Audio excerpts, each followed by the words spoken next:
This is the Overtime Podcast Network. You're listening to Building the Broncos with Nick Kendell and Carl Dummler, Broncos country's leading draft and scouting analysts. Get on over to milehighhuddle.com to sound off on all things Broncos. Hello there, Broncos country, and it is once again time for another episode of Building the Broncos. I am your host today, Nick Kendell. Carl won't be joining us today due to something he had come up, but we'll make sure to get him on the episode that'll be airing later this week. Today, I'm excited to welcome in quarterbacks expert over at Football Outsiders, Derrik Klassen, to the show. Thanks for coming in today, and tell the listeners a little bit about yourself, Derrik. Of course, man.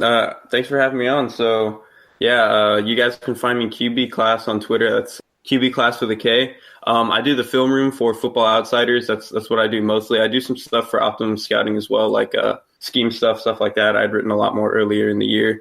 And then I've been going through my quarterback charting of all the top quarterbacks in this class on Twitter. I've had threads of all the guys I've gotten to so far. So like Murray, Haskins, Locke, Greer, Jones, and Rippon, I think. And then I'll be doing the other guys later on. So that's pretty much it for me. All right. Well, awesome. Yeah, very excited to have you on. Follow you on Twitter, and you always have some good threads and bring a lot of good points out. And I mean, I won't lie, there'll be a few times that I'll be looking for a throw to make a point, arguing with somebody on Twitter or some sort of area, and I'll look on your Twitter, try to find the throw that I'm thinking of and pull that and put that on there. So really appreciate all you do for the draft community, putting those clips available and putting some context to them as well. I'm glad my long-winded threads are getting some value somewhere, so...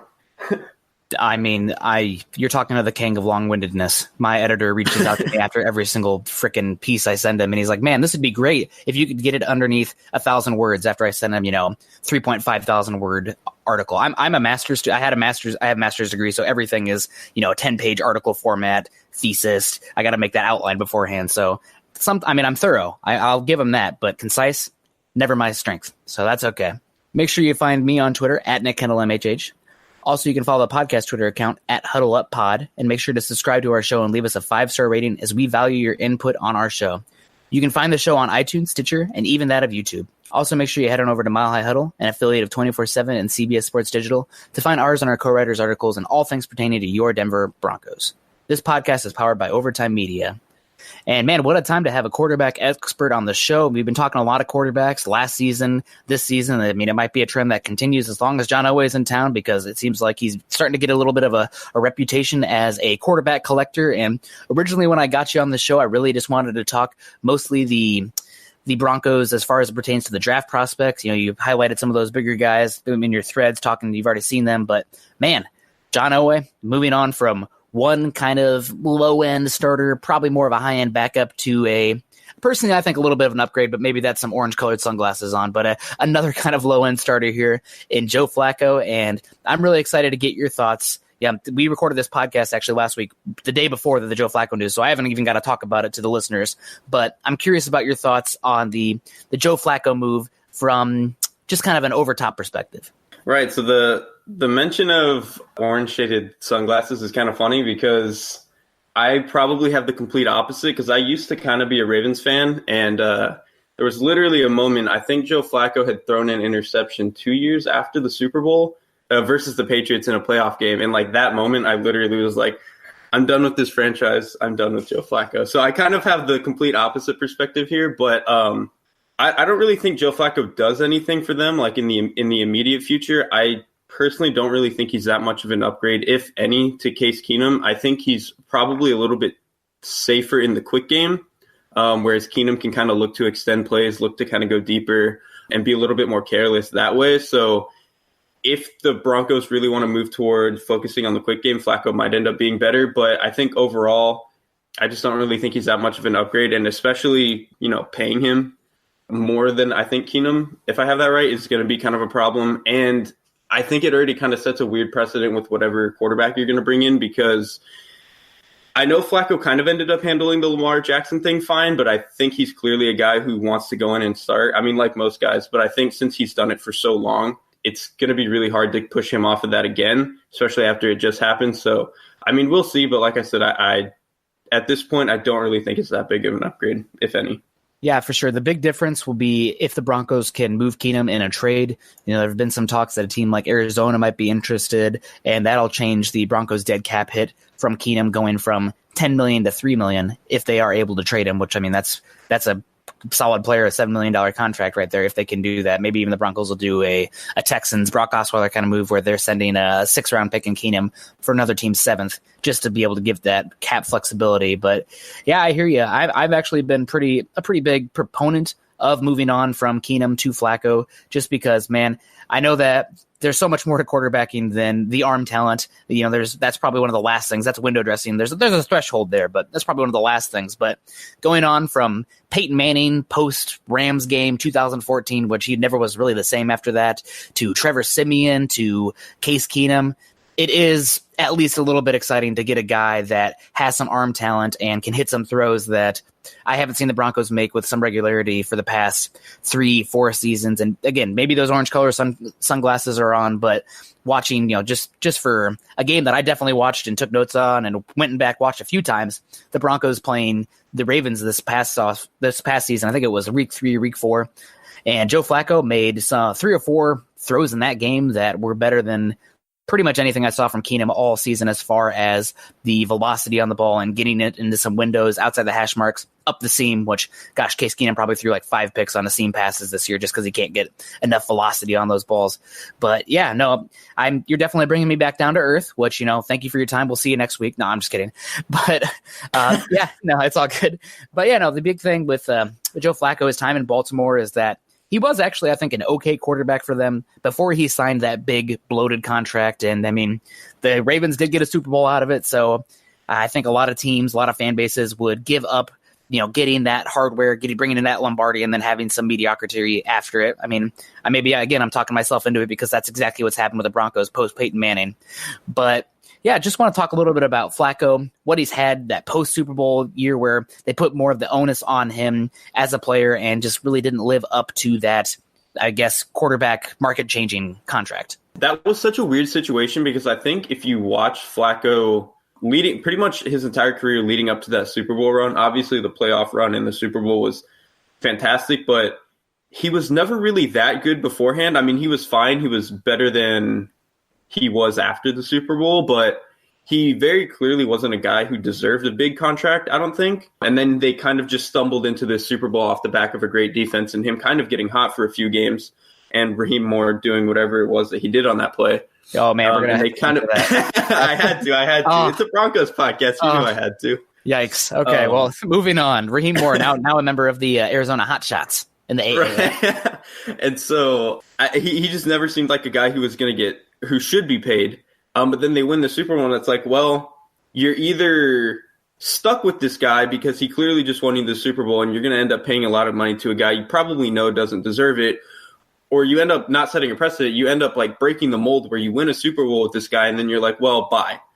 And yeah. I think he had been okay enough to where they didn't want to do that, and so they kind of handcuffed themselves, and then they put so much money into a quarterback who clearly wasn't ready or capable of carrying an offense all on himself.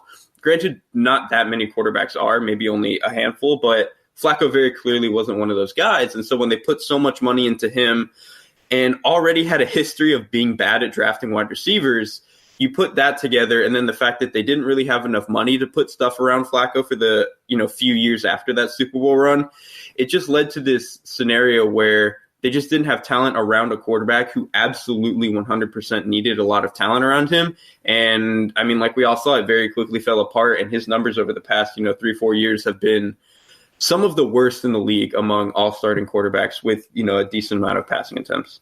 Yeah. I want to touch on something you talked about there, the Ravens' ineptitude to draft. I mean, it goes probably beyond wide receivers, offensive playmakers. And like, as good as Ozzie Newsome was in, identifying offensive line pieces, defensive pieces across the board. I mean, I'm really good general manager. Still, the ineptitude of the Ravens to surround Flacco with talent after his contract. When you pay a guy like that, you expect them to carry those pieces. So, I mean, that's definitely part on him, but still, you got to give your guys some weapons either way. I mean, you look at Keenum going from the Vikings last year, you had Stephon Diggs, Kyle Rudolph, great defense, obviously on the other side. Adam Thielen, and then coming to Denver. Denver's got some good young weapons I'm excited about going forward, but Sanders, DT, both either leave, get traded, and then get hurt or get hurt. So I kind of hear that there, but bringing it back to the Ravens, man, how many busted early round reaches can you take at tight end with over a few years? Last season, crazy, and then wide receivers as well. I mean, I got a stat here since 2014. Joe Flacco has had just one 1,000-yard receiver and 0 1,000-yard running backs. Now, obviously, the receiver part, you can point the finger at Flacco as well, but when you got the likes of Kamar Aiken as one of your best pass catchers and definitely an older second stint kind of Steve Smith, who's still solid, same with Anquan Bolden, not as good as their original teams still, and let me see, the others like Mike Wallace in his past season. I mean, I want to call it the corpse of Michael Crabtree because that dude cannot create any separation. And I think he led the NFL in drops this year as well. John Brown, who couldn't really get off press, also has some hand issues. And Snead, who I'm not really super impressed with. I think he's probably more of a product of that Saints offense, which, I mean, good for him, get paid, and why wouldn't you want to be a product of that Saints offense?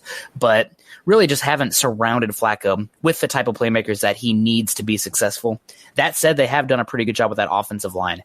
So I'm curious, like, how much of this do you put on Flacco being he's not really helping these wide receivers? I mean, he did make Kamar Aiken look good, who I think might even be out of the league now. I don't even know what he's doing, quote unquote good. Or how much of it is, Flacco holding these weapons back around him? So for tight ends, I think it's really hard to blame Flacco, because a lot of what the Ravens had done basically since Dennis Pitta, just wasn't able to play. He got injured 3 years ago or whatever and just hasn't been the same since.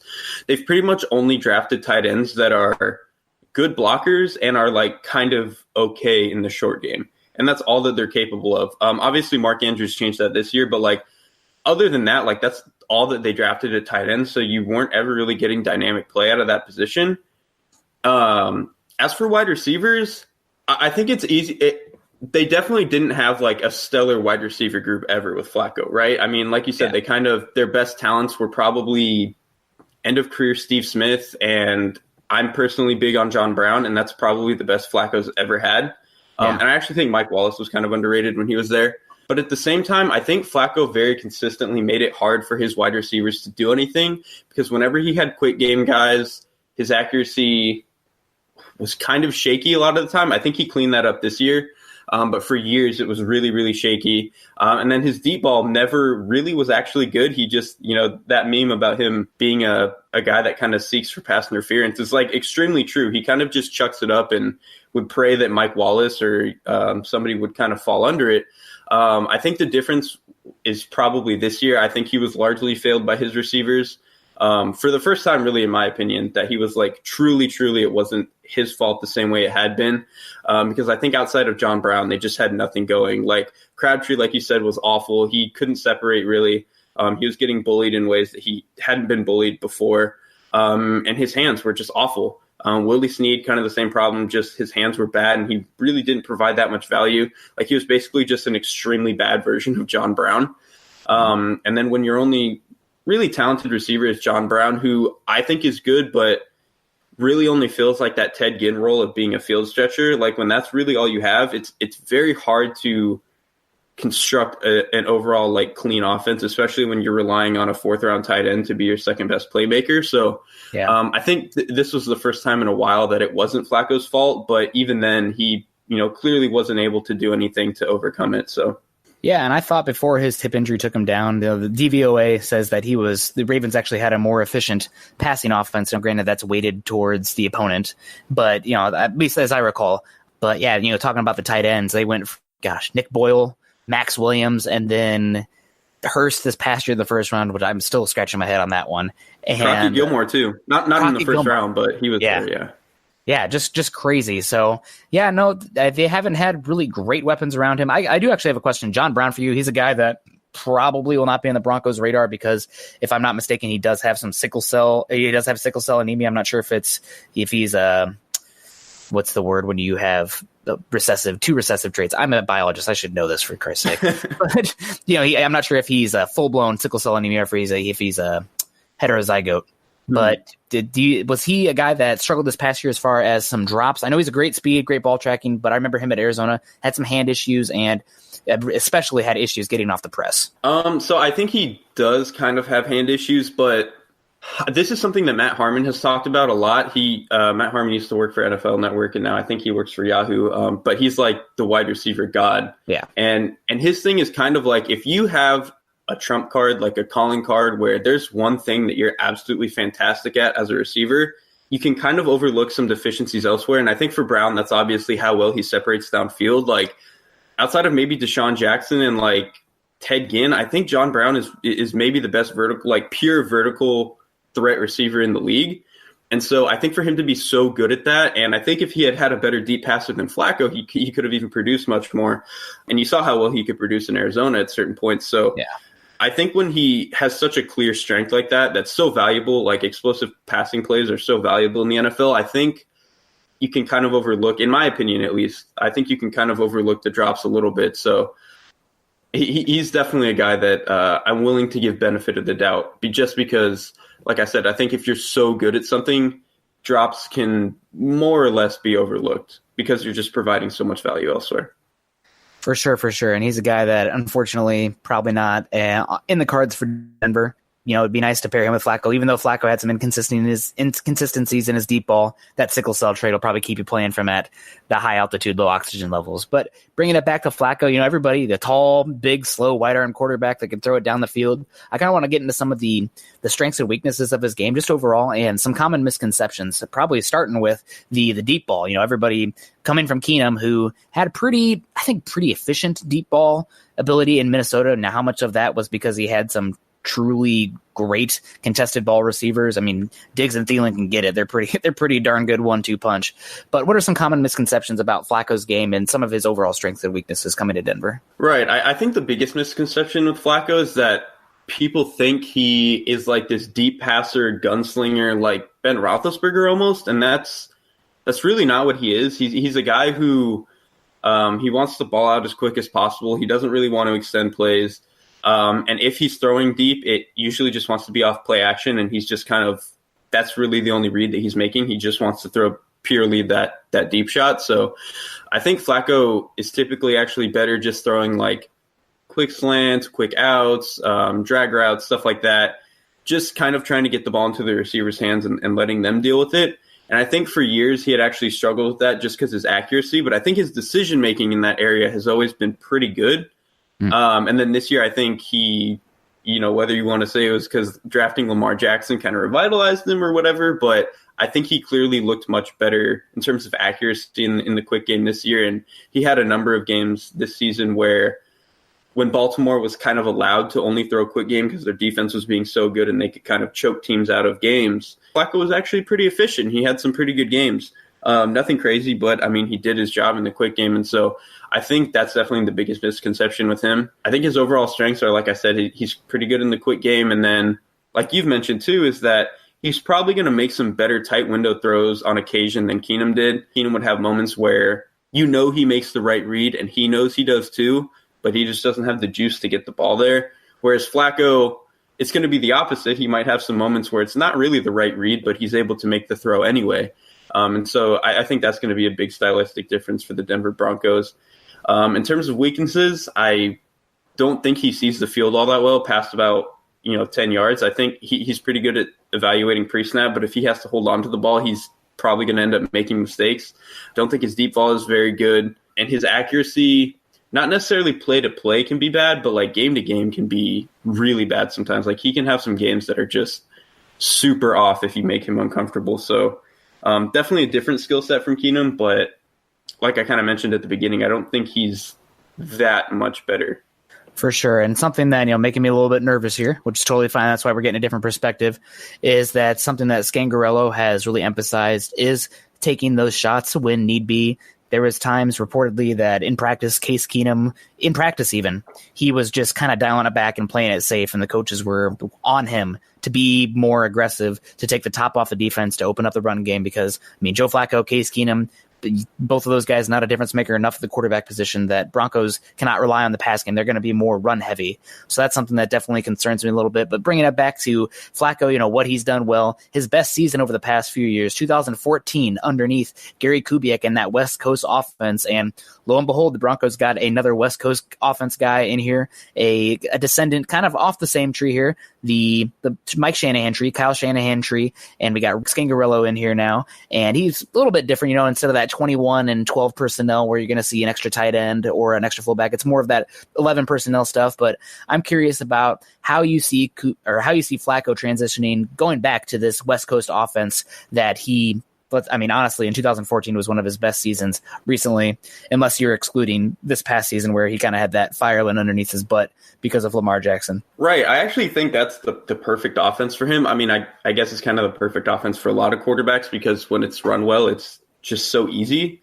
But for Flacco specifically, I think he does well when the pressure of volume is kind of taken off of him. I don't think you want Flacco throwing 40 times a game. You want him throwing about 25, 26 times a game, where a lot of those pass attempts can come off of play action from like outside zone and stuff like that. And so I think having an offense that's going to be able to rely on outside zone, use a lot of play action for their deep passing, especially, like I mentioned earlier, something that Flacco really likes to do, and being able to, I think, simplify some of the reads. Because when you get like those 11, 12, 21 personnel offenses that kind of scrunch everything toward the middle of the field a little bit, a lot of what you're able to do is you almost suck the defense in. And if you have your wide receivers split out, there's kind of this room in between the numbers and the hash where you can kind of get some pretty good one-on-one early reads. And I think that's something that can be pretty valuable for Flacco.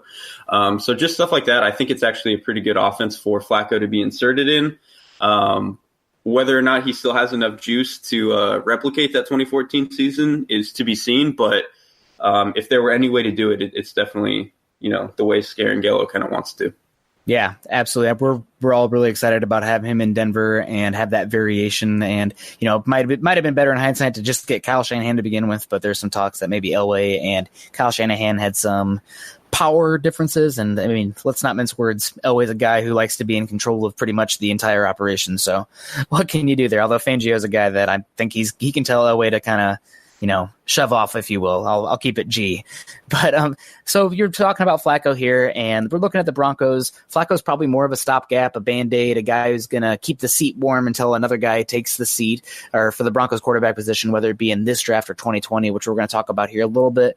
Yeah, just what are some areas that they can do to help Flacco this year as far as free agency, et cetera? What are some things that Flacco needs as a necessity for him to be successful in this West Coast offense, in your opinion?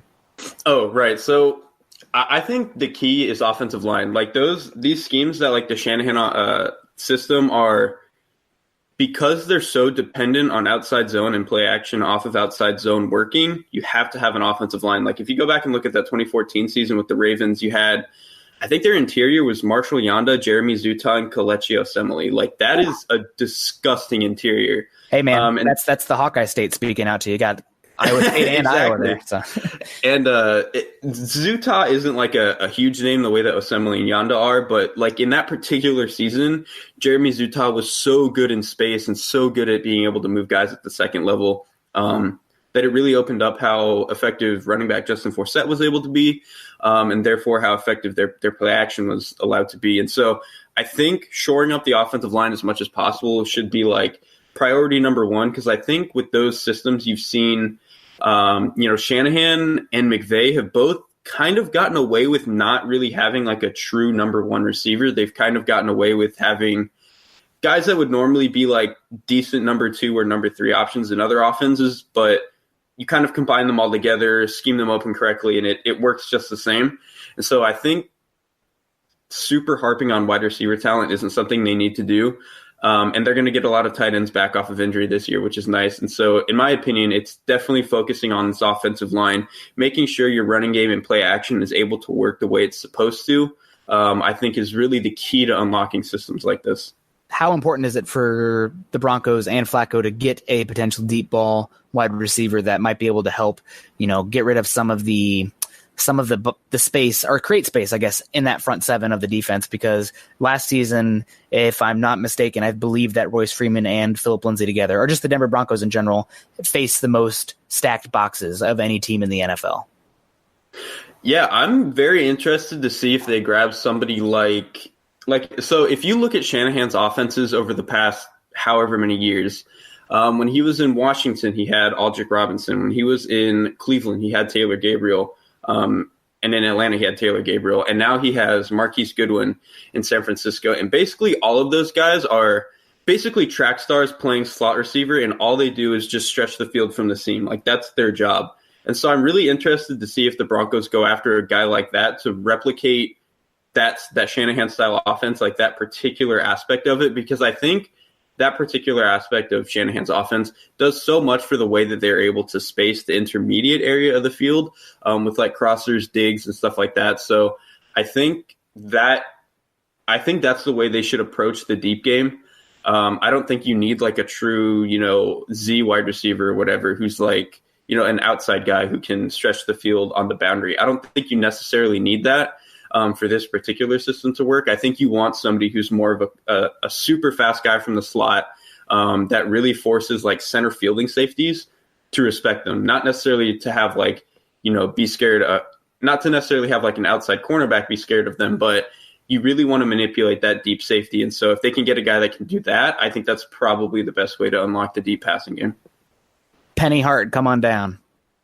Yeah, that's a good one. I saw him down in Mobile, and he was definitely one of the best guys there. So he's somebody that I've been told there's some interest there, and some people are, not happy for him, but happy about him not being an invite to the combine, because maybe that'll keep his stock down. Maybe you can get him around later. But that's the guy that, if you're looking for that speed slot in this system, that's the one I've been told to look for. So just throwing that out there for the listeners. All right, well, moving on now to the quarterbacks of this, talking about the combine, talking about the draft, talking about the Senior Bowl even. Drew Lock, the guy who's been the Broncos' reported quarterback of choice. There's even some reports out there from Ben Albright that John Elway approached Drew Lock actually down in Mobile and said, you're not getting out of the top 10, whether that be, hey, somebody else is going to come get you, or I'm not letting you get past 10. Broncos have been pretty interested in this guy, and, there's alarm bells there. The Elway's fascination with those big quarterbacks, guys like Brock Osweiler, who didn't have the great arm talent, but kind of had that weird, funky delivery and was also a basketball player, kind of like Drew Lock. Although Drew Lock doesn't have, I wouldn't say a funky delivery. It's a little bit 3/4, but it's a whip.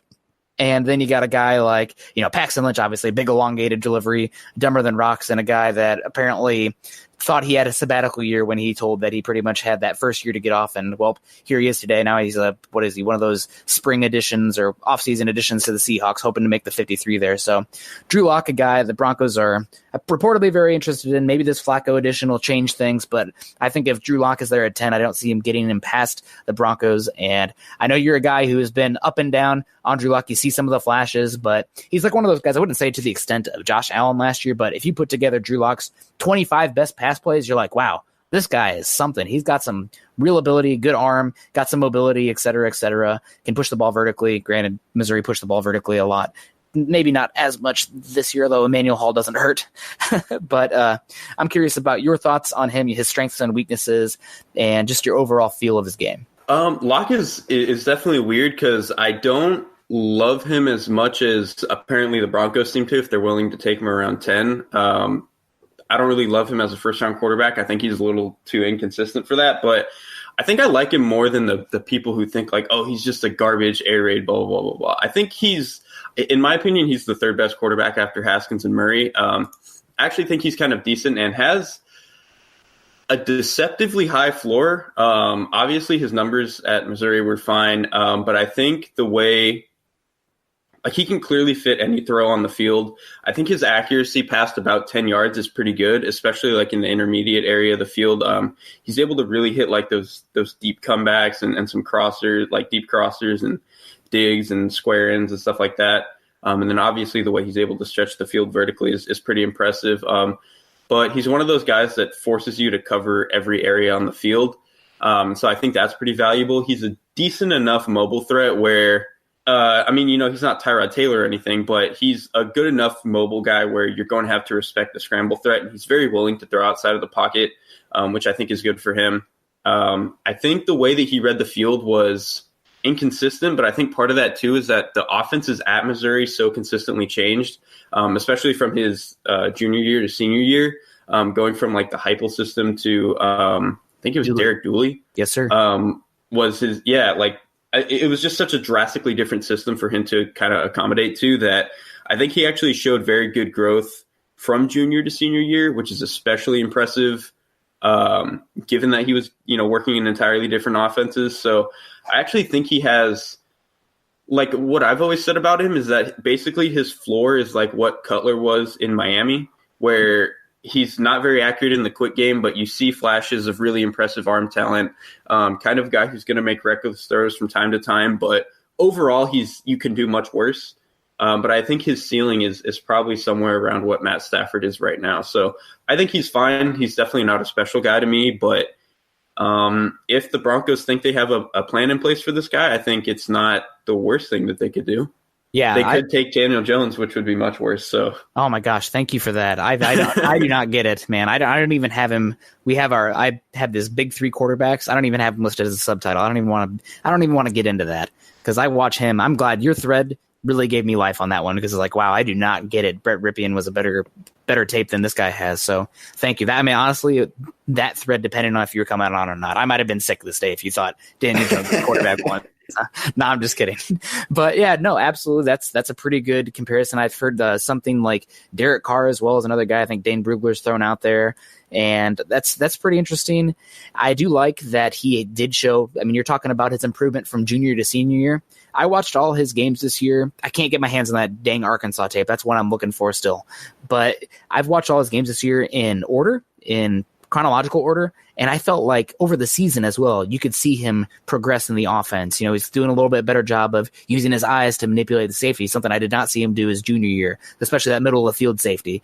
And he's changing his footwork a little bit to work those guys in. And obviously when he doesn't have Emmanuel Hall, who, let's face it, Emmanuel Hall changes this offense because he has a guy that can score on any play over the top. He's that good of a vertical threat, I believe at least.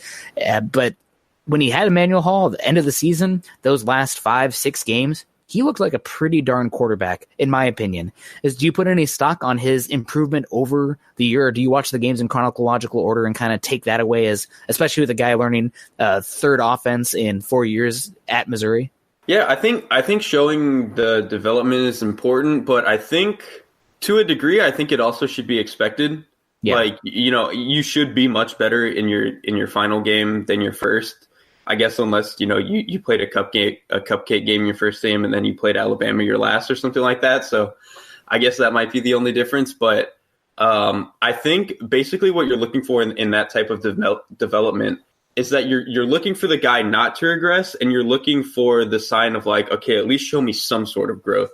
So I think you don't want to I don't know if double counting it is the right word, but you kind of expect the growth. So when you see it, you don't want to put too much stock into it. But I think it's always encouraging when you do see it. And like you said, I actually think the most impressive part was not necessarily that he grew from the beginning of this year to the end of this year. It's that in the Heupel offense, he was so erratic sometimes. And he would directly throw at center fielding safeties, wouldn't see them and would just literally they were the intended receiver. It was insane. And he did that 4 times as a junior.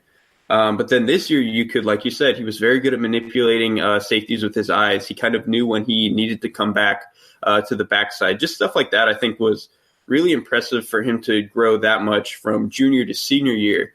And so that's the type of progression that I think is more impressive to me. And I think that is more worthy of putting stock into and kind of gives some credence about how much he could develop potentially with a year behind somebody like Joe Flacco.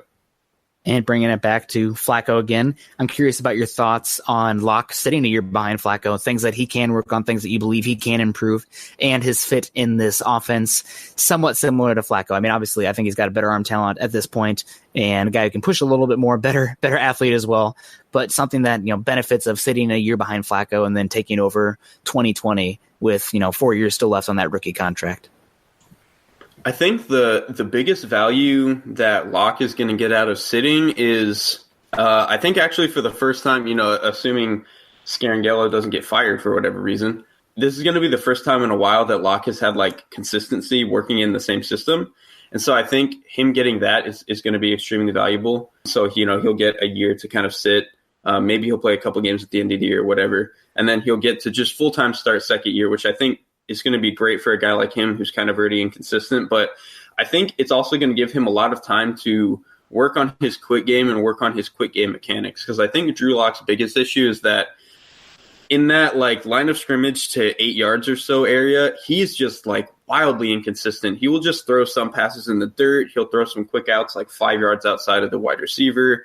He'll throw like drags at a dude's inside shoulder for some reason, just really weird stuff like that. And when you're playing on the fly as a rookie, you don't really have time to fix things like that because you're so focused on, okay, how do I learn to read a faster defense? How do I react to these bigger pass rushers? Blah, blah, blah. You've got 8 million other things on your mind that fixing your footwork in the quick game just kind of has to go out of the window. So I think him getting the time to develop that is going to be really valuable. And we saw that with Patrick Mahomes. Obviously, Mahomes was a much better prospect already and already had better footwork and mechanics than Locke did. But you can clearly see that Mahomes did get a lot crisper in his footwork from his final days at Texas Tech to being able to sit a year to being able to play as a second-year player. So I think just Locke getting the time to work specifically on his quick game would be really valuable if he could sit. And how much of that is, you kind of touched on the footwork of it compared to the mental side, where this ball is supposed to go, the inside shoulder, outside shoulder, reading the defense, in those kind of things? I really think a lot of it with Locke is just like mechanics. Like he will just, he'll either back foot stuff, he'll keep his weight on his back foot, which is really bad. He'll try to throw from an unnecessarily weird arm slot, kind of like Lamar Jackson did a little bit this year. Just stuff like that where he knows what throw he's making. He's confident in the throw, and he generally knows where to put it. The ball just won't come out of his hand where it needs to.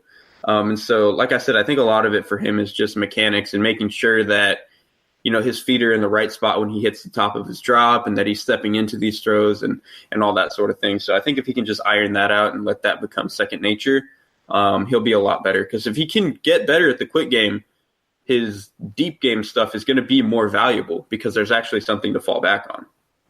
Yeah, absolutely. I agree with that 100%. Something we had Joe Goodberry on here with the Athletic Cincinnati about 2-3 weeks ago now, and he talked about Locke's concerns. His main concern with Locke wasn't so much, he had the mechanic stuff, it's the footwork, some of the decision making, but really it came down to Locke in a clean pocket versus Locke versus pressure. And that's something that, red flags galore because, look at Josh Rosen this past year, kind of another guy who had a dichotomy almost of clean pocket versus under pressure. I do think Locke has at least shown the ability to throw it off his back foot, almost to a detriment. It's a catch-22. He can do it, but gosh darn it, you don't have to yell Kobe every time you throw the ball, hit a fadeaway.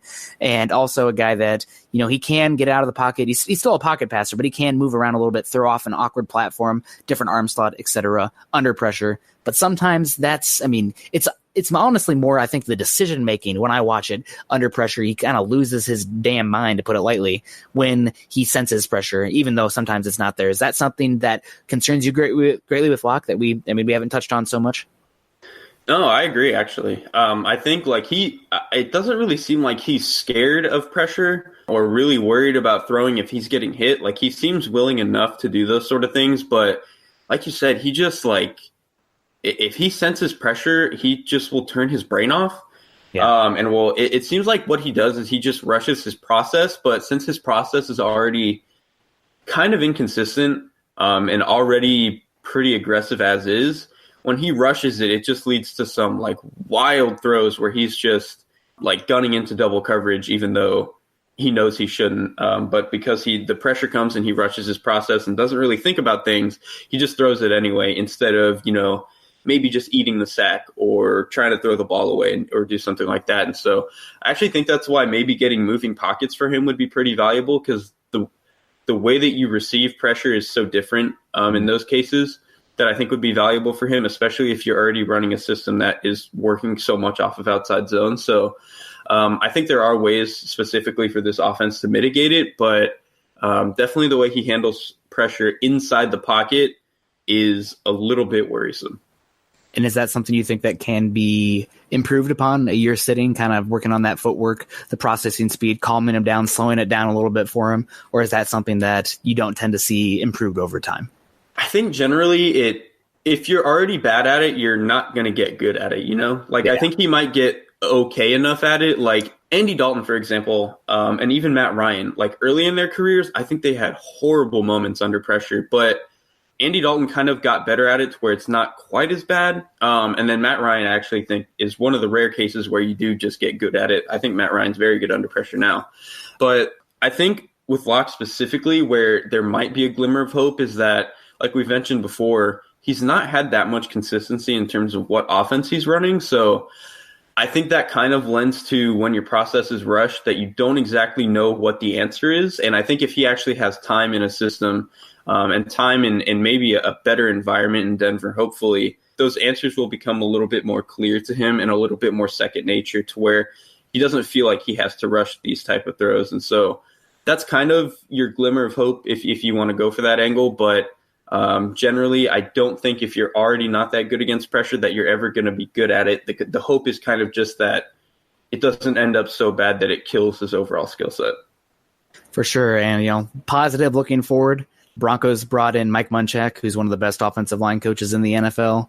So hopefully, both for Joe Flacco and if they do end up with Drew Lock, that's something that they can kind of mitigate the risk because, he can whip together an offensive line, especially pass blocking offensive lines.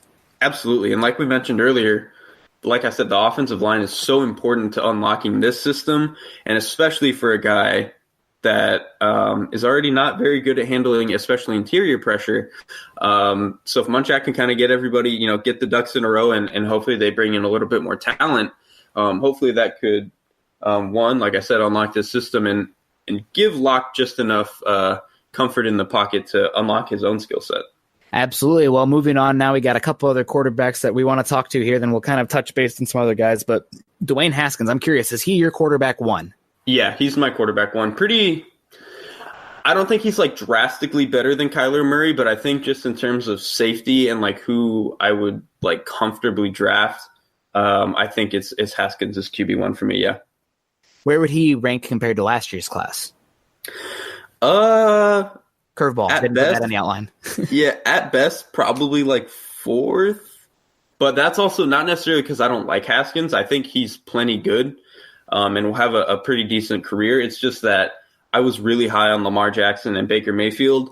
And then I thought Sam Darnold and Josh Rosen were not fantastic prospects, but were plenty good and had pretty good upside. So I think Haskins is maybe in that like Darnold Rosen tier for me. Mm-hmm. And it kind of just depends on where you want to shuffle them, exactly what you value, blah, blah, blah, that sort of stuff. Scheme fit kind of guys. Right, exactly. That's what some people don't understand. Listen to this podcast or just in general, not every single guy can be Andrew Luck.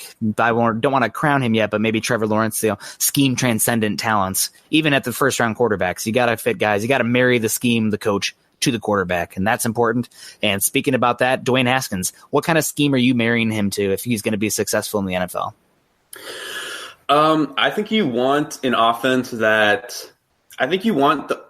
to give as much, what's the word I'm looking for? Responsibility, I guess, to the quarterback, both pre-snap and post-snap. I think Haskins is a guy who's very good at reading the field pre-snap. Like if you give him leverage, he's going to take it. If you blitz him, he's probably going to just fill the blitz and make you pay for it. He doesn't throw interceptions where like he reads something pre-snap and then just throws it and like, a defender catches him by surprise. He doesn't really do stuff like that. He's a lot smarter than that. And I think pre-snap, he does a very good job of understanding windows, understanding timing, being able to throw around defenders, that sort of stuff. So I think he's a very intelligent quarterback, and you definitely want a system that is going to have 4 or 5 receivers in the pattern pretty much all the time, and really just let him, pick a defense apart. Kind of like, he's obviously not Tom Brady, but like that style of offense where you kind of just want to give him options, let him, let the defense give him something and he's going to take it every time. I don't think you want like an offense. Like you mentioned, like not every guy's a scheme fit. I don't really think you want him in like this Denver style, Shanahan style offense where you're kind of spoon feeding reads and forcing him to just make the throw. I don't I think that's just not getting the full value out of him. I think there's so much value in being able to really put together a versatile offense and an offense that does so many different things, kind of like the Eagles offense or the Colts offense right now. Those offenses that really change their personnel a ton. They do a bunch of different concepts. I think that's like the perfect style for Haskins. So not so much a style fit, at least perceived what Scangarello is going to do for the Broncos as far as those potentially zone stretch schemes, the play actions, the boots, the pushing the seam vertically and hitting those slants and whatnot. Right. I think he'd be fine at it, but I just don't think that's the best way to maximize his skill set. Yeah. Because I think he's so smart that he would end up figuring it out anyway. But like I said, I think he's so much better in a scheme kind of like the Eagles or the Colts, something like that. That just gives him so many options. For sure. What do you think about him in a West Coast offense, but more in the tune to Pat Shurmur? I think that would work too, especially with the way that Shurmur likes to run like mesh and just really create a lot of yards after the catch. He loves those mesh, man. He loves those concepts. Dude, Haskins, I swear Haskins will throw a shallow crosser every time if you give it to him. Like if it's in the play concept, he's throwing it. Yeah. So I think an offense like that would be totally fine for him because Haskins is a quarterback who's very much like he doesn't feel pressure to like carry the game in the sense that he's not really going to make decisions that are like 50-50 gambling when he doesn't need to. He's very okay with like, I'm comfortable taking like 12 play drives and just like marching down the field. That's something he knows how to do and he's comfortable with. And so a West Coast offense like that, I think he would be outstanding in. He's more of a point guard or a passing point guard rather than the Steph Curry hitting those crazy threes. Right. And there's nothing wrong with that. If you're good enough at it, it works just the same. I mean, it's worked for Tom Brady recently. Exactly. So, all right. Well, we're going to move it along here because we're getting along. And I know you're a busy guy this time of year. Are you going to be heading to the Combine this year?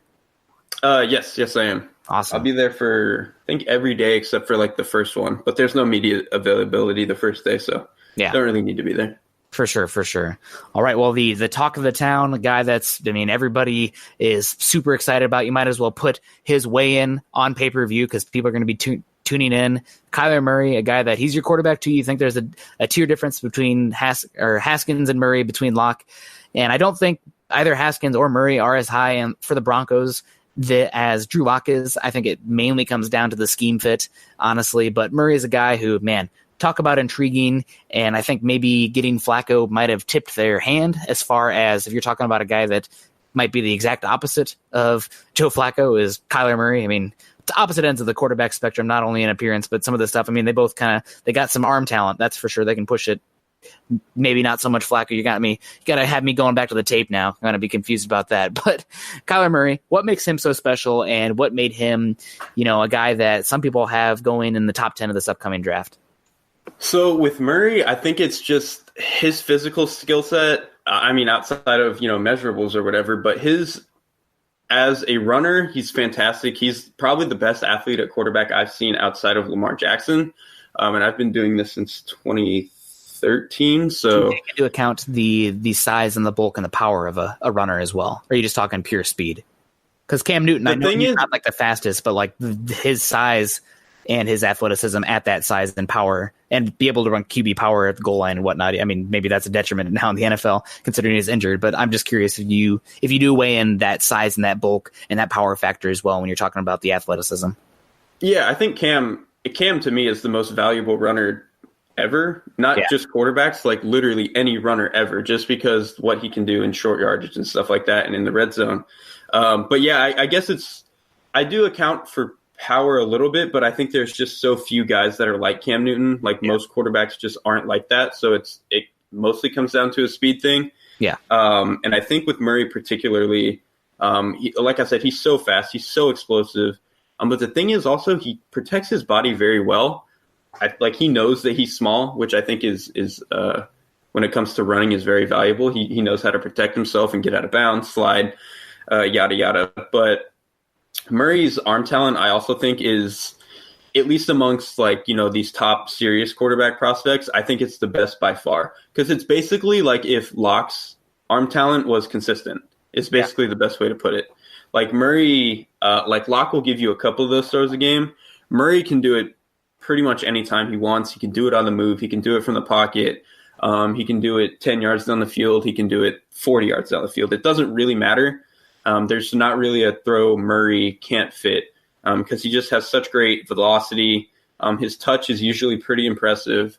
It just seems like he generally has a very good idea of where to put the ball, and he's got plenty of talent to do it. And then I think just how efficient he was in that offense. Granted, it was very easy for him because he has basically 2 star wide receivers and probably the best offensive line in college football. Yeah, like superstar, 2 first-round picks, really. It's really unfortunate about the Liz Frank injury. Man, yeah, because Liz Frank especially is real tough for receivers. I don't know if you remember Kason Williams. Yeah.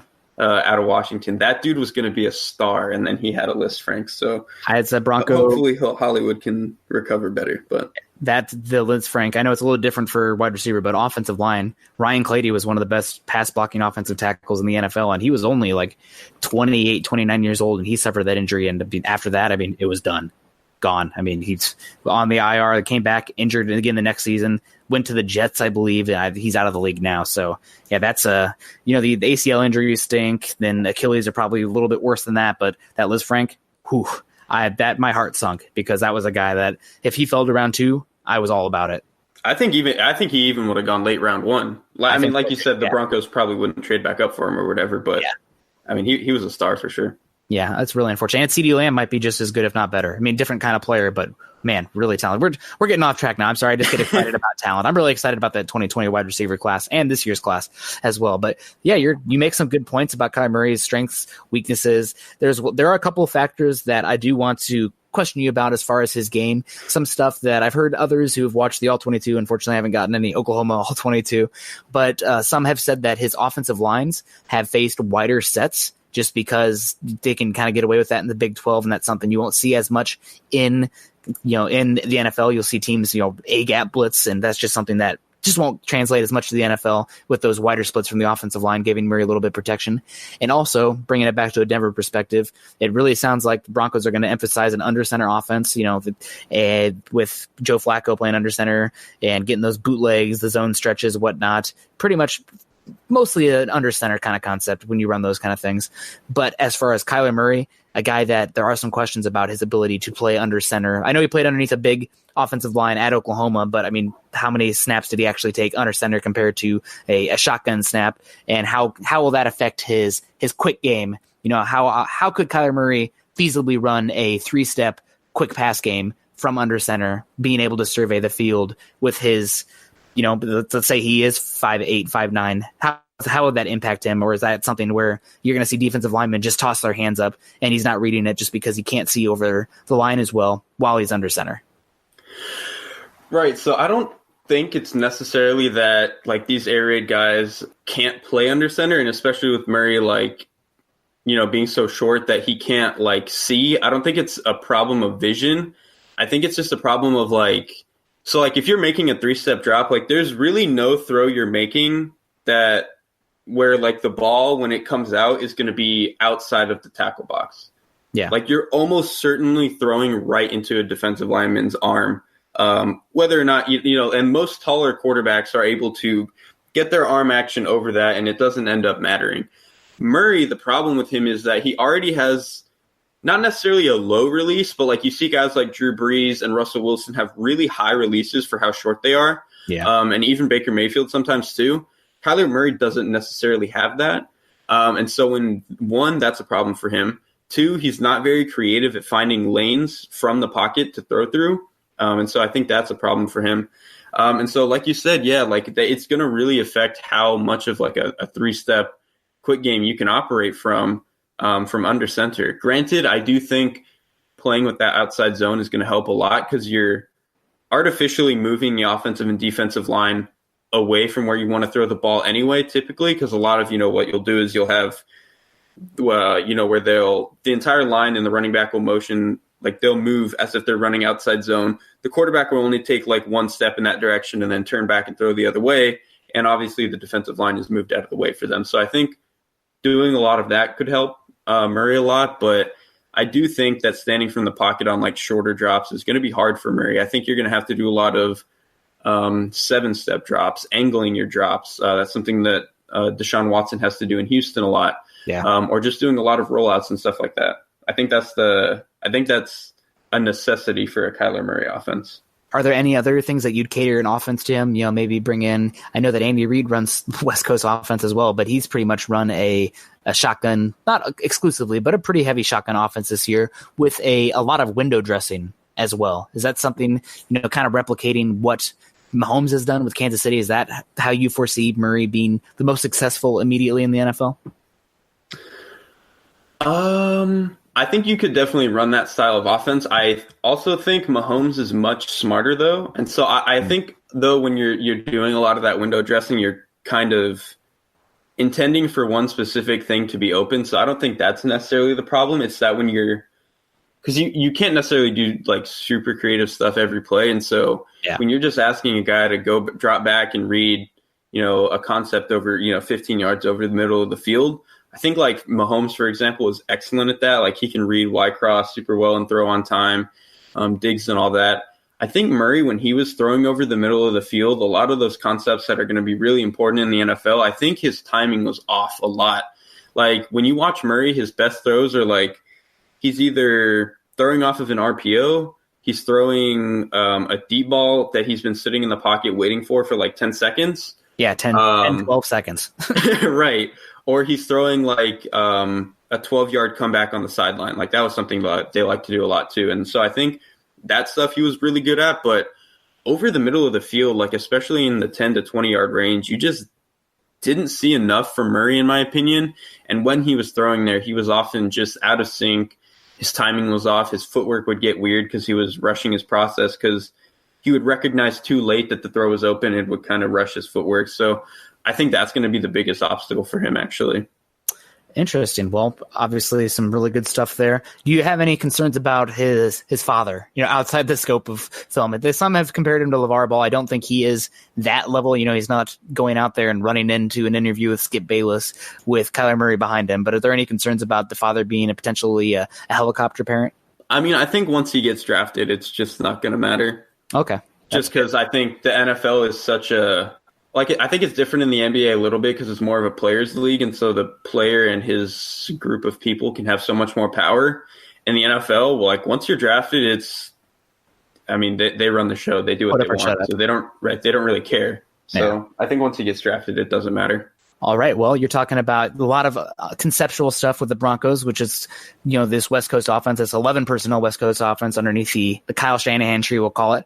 Are there any potential day 2 or 3 quarterbacks that you foresee as good system fits for the Broncos? Some names that I know that have been given to me as some interest day 2, potentially day 3. I know a guy like Brett Ripien is one that the Broncos might have some interest in if they miss out on Locke round 1 or they decide to go a different direction. Another one who had some hype coming in this year, kind of didn't do so great this season, but then did really well actually in the practices, specifically underneath Kyle Shanahan, ironically, is Jarrett Stidham. Are any of those guys or some other ones that you think would be good fits for the perception of what the Scangarello offense is going to be? Stidham stylistically probably makes sense. I haven't charted him for 2018 yet, but I know I didn't like him very much in 2017. I pretty much thought he was Blaine Gabbert, more or less. Ooh, yikes. Yeah. So at least you didn't compare Drew Lock to Blaine Gabbert because they went to Missouri. I wouldn't. Yeah. No. Oh, no. I'm a little bit nicer to Lock than that. He went to Missouri, so he's obviously the next Blaine Gabbert. Exactly. Or another one that I really don't like is, Elway's interested in him, so therefore he's obviously Paxton Lynch. A little bit different. Right, even though they're completely different players. Yeah, please stop. So sorry, if you're listening to this and you think that, just reach out to me on Twitter, at QB Klass as well. We'll talk it out. But anyway, continue. Exactly. The other guys, I think, let's see. You got Ryan Finley, Daniel Jones. I don't think Finley makes a lot of sense. I actually, even though I don't like Daniel Jones, I think stylistically he makes a lot of sense because I think he can operate their quick game very well.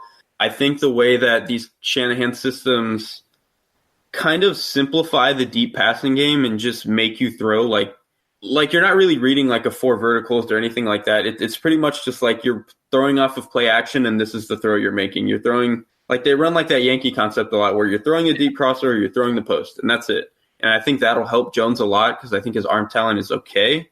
So I think stylistically Jones could be fine, but I think he's probably going to cost too much for them to want to spend the pick on him. Yeah. Rippon, I think, is actually kind of good because I think mentally Rippon is so advanced. Like, I think other than Haskins, he's the smartest guy in this class by a lot. Hey, don't insult Northwestern grad Clayton Thorson. But he's obviously I might have to because he went to Northwestern. So yeah, I might have to insult him later on. But okay. Rippon, I think he's just so smart. Kind of like Haskins, where you kind of want to maybe put him in more of that Frank Reich's, Doug Peterson style of offense to maximize him. But I think he could be good enough in an offense like this because the way I describe Rippon is that he's pretty much going to throw every concept by the book. He's not really going to do things on his own. And he's not even necessarily going to think that much post-snap. Like, he's just going to read what it is pre-snap, and he's going to throw what he thinks is right. And he's right enough to where you can run a fairly stable offense, but obviously he has those Kirk Cousins moments where he'll throw into a defender that we can all see, but pre-snap he knew it shouldn't be there, and then he just got tricked. So I think Rippon could actually be a good guy if they want to wait for the 2020 class, maybe swing on Rippon in the third or fourth round and pray something works out. Hey, quarterback's always a little bit of a lottery. You got better odds going on, but you got to pay a premium. So that's how it is. Talking about getting a guy day 2, day 3 this year and kicking the can at all, I'm curious if you've gotten any early impressions on the 2020 class or if that's something that you don't really want to put too much a stick in the ground at this point, come back to them a year from now. Yeah, I don't have a super strong take on most of them. The only one I have a fairly strong take on is Justin Herbert. I really liked Herbert early on when I started watching him, even back when he was like a freshman. Yeah. I thought he was really impressive for a freshman, but even though I think he's still probably going to end up being like a top 50 level quarterback, I didn't end up loving him the way I thought I was going to when I charted him more. Like, to me, and maybe this is a weird comparison to bring up just because everything that's happened with him, but I think he really reminds me a lot of Colin Kaepernick. Just the way that he reads the field, the way that he runs, the way that his arm is very good, but will sometimes just erratically miss some passes he shouldn't. And obviously Colin Kaepernick was a plenty talented quarterback. He was fine. He wasn't elite. And so I think that's probably the area I see Herbert in. So he's really the only guy I had a super strong take on. And if that is the value, if that is the quarterback I'm comparing him to, I don't think that's a guy worth waiting on necessarily. For sure. And just some other names to throw out there. I kind of assembled 8 names for you listeners. Justin Herbert's the first one on the list, a guy that the Broncos were pretty interested in, and I heard were pretty disappointed when he said he wasn't going to come out, a guy that they thought probably could be in that West Coast offense, around those bootlegs, solid athlete. Don't think he has the arm talent that Locke has just naturally, but I think a better athlete. Would you agree with that? Yeah, I think he's a better athlete, a more capable runner. I think their arms are about this. I think Herbert throws with more velocity and can fit more windows over the middle of the field. But in terms of like straight deep passes and stuff like that, I think Locke is probably a little bit more impressive. For sure. Some other guys, obviously, people have heard of Tua Tagovailoa, Jake Fromm, a guy that I'm really interested to watch next year. Great arm talent, Jacob Eason, who transferred from Georgia, now plays for Washington, and going from Jake Browning to Jacob Eason. Man, talk about a difference. What a difference. Oh, my God. Absolutely the opposite. Nathan Stanley at Iowa, KJ Costello at Stanford, Sam Ehlinger at Texas, and a kind of a sleeper guy that I've been told to watch out for, Jordan Love at Utah State, who, if you're getting a chance to watch some tight ends, like Dax Raymond is a guy there, and Jordan Love looked pretty good this year.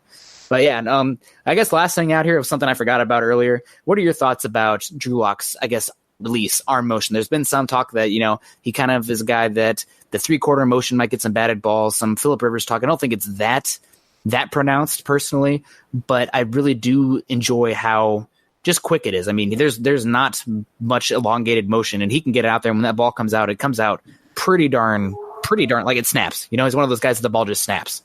Right. And I think that's the offset is like, yeah, he does throw a little low, and he doesn't really do that much actually, he does some stuff to create new throwing motions. Like he'll glide in the pocket a little bit, but like you said, he throws it so quick that it kind of offsets it. Yeah, he's going to get some passes batted down, and it's not ideal.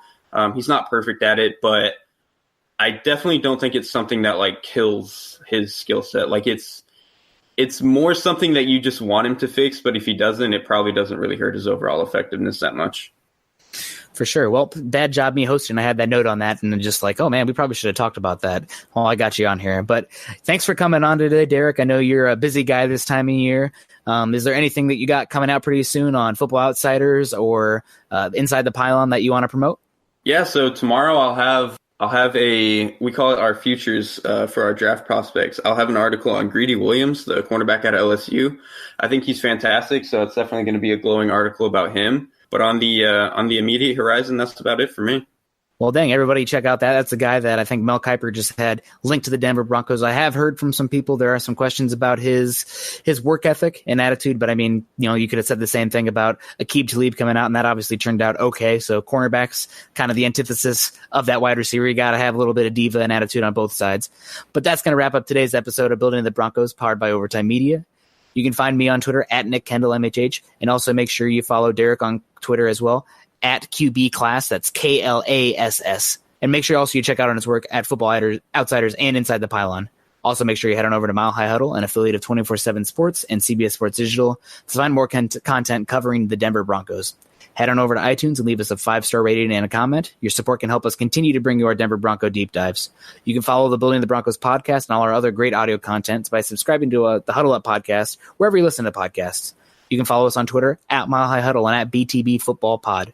For Derrik, I'm Nick, wrapping up this episode of Building the Broncos podcast. We hope you enjoyed it, and we will see you soon. Go Broncos. You've been listening to Building the Broncos. Join Broncos Country's deep divers at milehighhuddle.com to keep the conversation going.